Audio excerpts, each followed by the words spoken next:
Baik, Assalamualaikum warahmatullahi wabarakatuh. Jumpa lagi dengan saya Elizabeth Lopati, SPD, calon guru penggerak angkatan 7 Kota Ambon.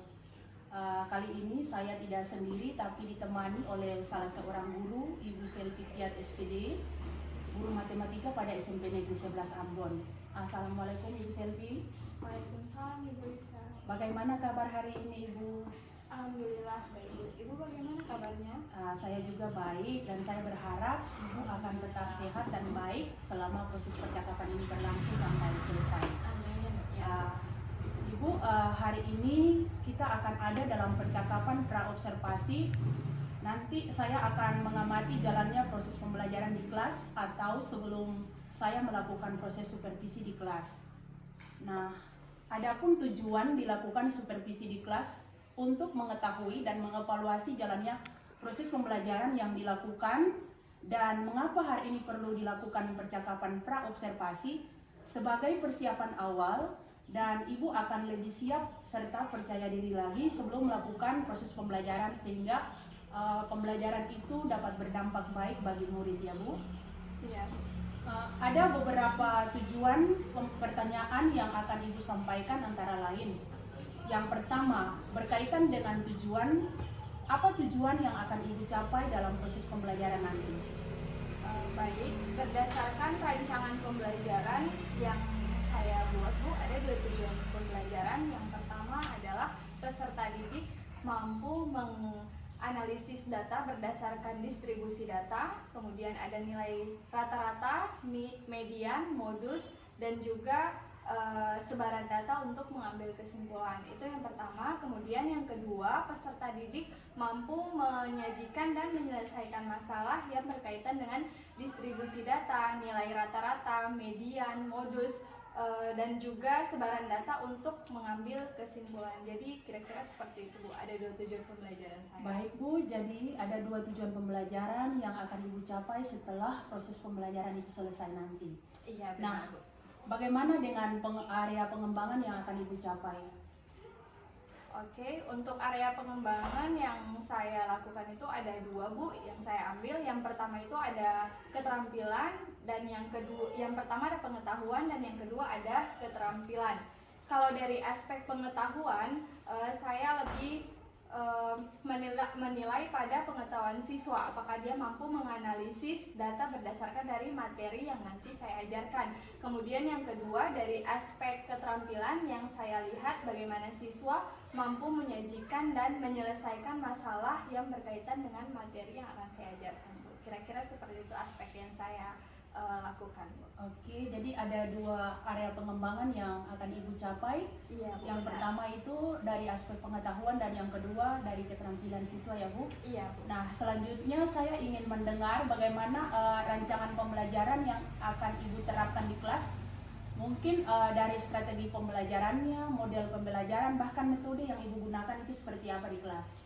Oke, untuk strategi yang saya gunakan Bu adalah pembelajaran berdiferensiasi. Nah, berdasarkan dari kesiapan belajar siswa, kemudian yang diintegrasikan dengan pembelajaran sosial emosional, kemudian saya juga membagi kelompok sesuai dengan kemampuan, keterampilan, serta keaktifan siswa. Selain itu, untuk model pembelajarannya yang saya gunakan adalah problem based learning Bu atau PBL, dan metode yang saya gunakan adalah metode tanya jawab, penugasan, dan diskusi kelompok. Kira-kira seperti itu Bu rancangannya. Oke, baik Ibu, jadi rencana yang akan Ibu terapkan di kelas adalah dengan menggunakan rencana pembelajaran berdiferensiasi. Iya, benar. Yang diintegrasikan dengan pembelajaran sosial emosional, menggunakan model pembelajaran PBL, Iya. dan metode diskusi, metodenya diskusi kelompok, tanya jawab, bahkan juga metode penugasan. Iya, Begitu Bu, ya benar Bu? sekali. Iya.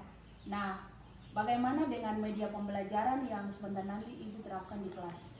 Oke, untuk media pembelajaran yang saya gunakan Ibu Lisa, yang pertama itu saya menggunakan LKPD, kemudian yang kedua saya akan mengenalkan siswa pada pengoperasian Microsoft Excel yang berkaitan dengan statistika, dan yang ketiga saya menampilkan PowerPoint untuk materi yang akan saya sampaikan ke mereka. Oke, baik Bu. Nah, kira-kira kapan Ibu bisa melakukan proses pembelajaran ini? Hari apa, jam keberapa, dan di kelas berapa ya Bu? Baik Bu Lisa, kebetulan saya ada jam mengajar di hari Rabu pada jam pertama dan kedua untuk kelas 83 Bu. Oke, baik Ibu, jadi Ibu akan melakukan proses pembelajaran di kelas 83 pada hari Rabu jam pertama dan kedua. Iya Bu, benar. Saya akan datang ya Bu. Siap. Saya akan melakukan supervisi di kelas dan melihat bahkan juga mencatat hal-hal apa saja yang terjadi di kelas. Iya Bu. Dan setelah Ibu selesai melakukan kegiatan observasi atau pembelajaran di kelas, kita akan bertemu dan melakukan percakapan terakhir ya Bu, Iya, Bu. yaitu percakapan pasca observasi, dan percakapan ini nanti didampingi oleh pengajar praktik saya. Iya Bu, boleh. Sebelum kita mengakhiri percakapan kita hari ini, kira-kira apa yang Ibu dapatkan lewat bincang-bincang kita? Ya Bu Lisa, jadi yang saya dapatkan dari perbincangan ini adalah gambaran tentang nanti strategi pembelajaran yang akan saya gunakan seperti apa, kemudian metode yang akan saya pilih seperti apa, itu sudah harus saya siapkan sekarang sehingga nanti pada saat di kelas semuanya sudah siap dan dapat berjalan dengan baik. Oke, baik. Terima kasih Bu atas waktunya sudah bersedia ada dalam percakapan pra-observasi. Sampai bertemu lagi di kegiatan observasi hari Rabu depannya.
Oke, terima kasih untuk proses observasi yang sudah Ibu lakukan tadi. Sungguh luar biasa ya Bu. Saya sangat mengapresiasi sekali proses pembelajaran yang sudah Ibu lakukan tadi. Nah, di sini saya tidak mencari kesalahan atau kelemahan dari masing-masing kita, tetapi bagaimana kita dapat berefleksi atau mengembangkan diri untuk menjadi lebih baik lagi, ya Bu. Oke. Berdasarkan catatan-catatan yang sudah saya buat lewat pembelajaran tadi yang Ibu lakukan, ada 4 poin di sini. Yang pertama yaitu perangkat pembelajaran, yang kedua media pembelajaran, yang ketiga proses pembelajaran, dan yang keempat refleksi. Yang pertama terkait dengan proses pembelajaran, yang tadi Ibu tampilkan performa sudah sangat baik sekali. Ada muncul pembelajaran sosial emosional, pembelajaran diferensiasi disertai dengan budaya positif. Sungguh luar biasa ya Bu. Terus media pembelajaran yang tadi Ibu gunakan yaitu PPT, juga integrasi dengan menggunakan Microsoft Excel karena ada materi yang berkesinambungan dengan itu, dan disertai dengan pemberian LKS kepada peserta didik. Yang ketiga, proses pembelajaran sudah Ibu lakukan dengan baik, dibuka dengan awal berdoa, dan Ibu sudah melewati tahapan-tahapan dalam proses pembelajaran itu. Nah, yang satu tadi terlewati yaitu ketika Ibu melakukan pembelajaran itu, mungkin Ibu lupa tidak memberikan kesempatan kepada siswa untuk melakukan refleksi terhadap proses pembelajaran yang sudah Ibu lakukan. Itu aja.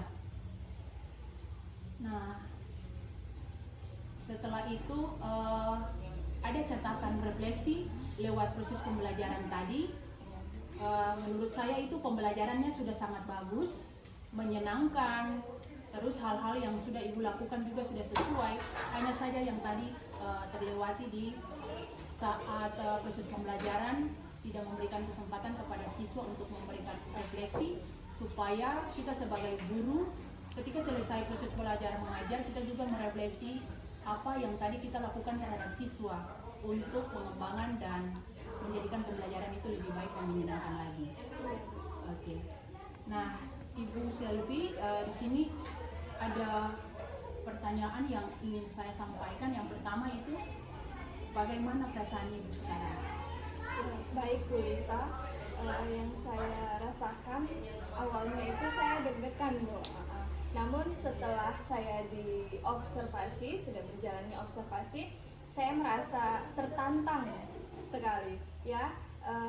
Harapannya kedepannya saya bisa menciptakan pembelajaran yang lebih baik lagi untuk kedepannya nanti Bu. Iya, luar biasa ya Bu. Kita sebagai guru, kita harus menjadi agen-agen perubahan. Nah, kegiatan yang sudah Ibu lakukan itu sudah sangat baik. Hanya saja tadi ada kelewat sedikit, yaitu tidak memberikan kesempatan. Tetapi itu bukan menjadi masalah, tetapi itu merupakan sebuah tantangan yang perlu kita selesaikan bersama untuk pengembangannya ke depan. Yang berikut, yang kedua, yaitu ketika Ibu ada di dalam proses pembelajaran tadi, refleksi dari pembelajaran itu bagaimana? Dari awal Bu sampai akhir pembelajaran semua sudah berjalan dengan baik. Namun tadi yang sudah Ibu sebutkan juga bahwa dari manajemen waktunya Bu, masalah waktunya, karena mengingat waktunya yang tidak mencukupi sehingga saya tidak melakukan refleksi. Namun dari segi pembelajaran sudah berjalan dengan baik. Oke, terima kasih Ibu.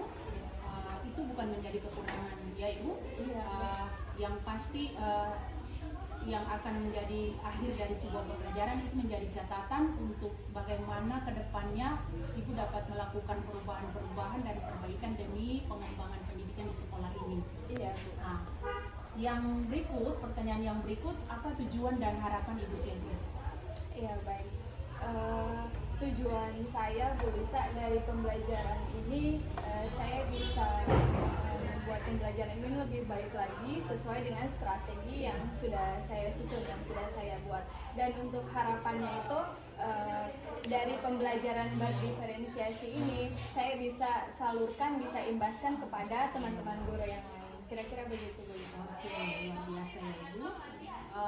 Yang terakhir, kira-kira rencana tindak lanjut Ibu seperti apa?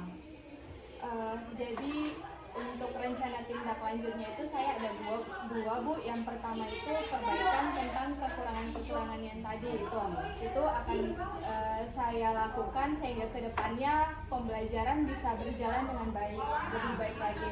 Terus untuk yang kedua yang akan saya lakukan yaitu saya dapat membuat rancangan pembelajaran berdiferensiasi bukan hanya pada materi ini, tetapi pada seluruh materi yang nanti akan saya ajarkan di semester ini.